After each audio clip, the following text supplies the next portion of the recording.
Sa ibang balita, guilty ang hatol sa isang abogadong Pilipino sa British Columbia sa kasong first-degree murder kaugnay sa pagpatay sa kanyang kliyente noong 2022.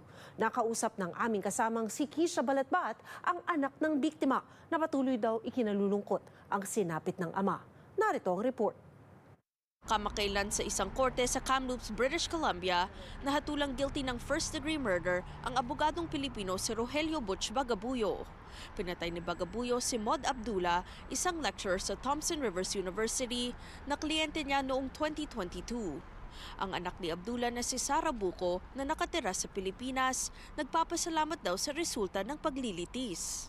Actually, nung binalita po sa akin ng lawyer through email po yung verdict, sobrang pasasalamat ko po sa Diyos na nakamtan po namin yung hustisya na matagal po naming pinagdarasal. Kasi parang almost 4 years po bago talaga nakamit yung hustisya. March 2022 nang sinaksak ni Bagabuyo si Abdullah at inilagay ang katawan ng huli sa loob ng isang tote.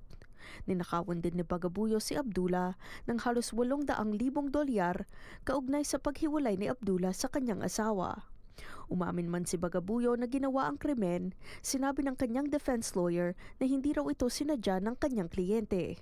Pero sa hatol kamakailan, sinabi ni BC Supreme Court Justice Kathleen Kerr na planado ang pagpatay ni Bagabuyo kay Abdullah, kaya ibinaba ang guilty verdict. Parang tinuring siyang kaibigan ni Papa ng ilang years, ganun, pinagkatiwalaan niya, sa pera niya, sa pagkakaibigan nila, tapos ganun lang pala yung gagawin niya sa huli. So parang ang hirap pong tanggapin, ang sakit pong tanggapin na kokonti na lang po yung pinagkakatiwalaan ni Papa ng mga tao dyan.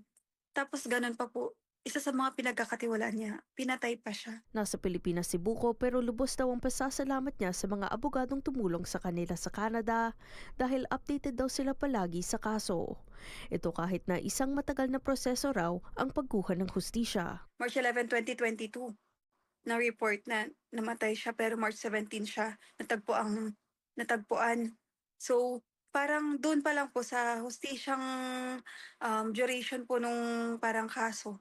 Talagang syempre sa tagal po nun, nawalan po kami ng pag-asa. Pero parang kumapit po kami sa Diyos na siya nang bahala sa lahat. Ani Buko, patuloy daw ang lungkot na nararanasan dala ng pagkawala ng kanyang ama. Pero aniya, aalalahanin niya si Abdullah bilang isang masayahing tao. Lagi nga po siyang nagre-remind sa akin nagsasabi ng mga words of wisdom, ganun po.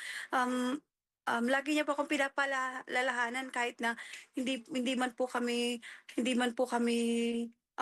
physically na magkasamang matagal po, pero malaki po yung puso niya para sa amin. Nauna nang kinumpirma ng BC Law Society na di na abogado si Bagabuyo.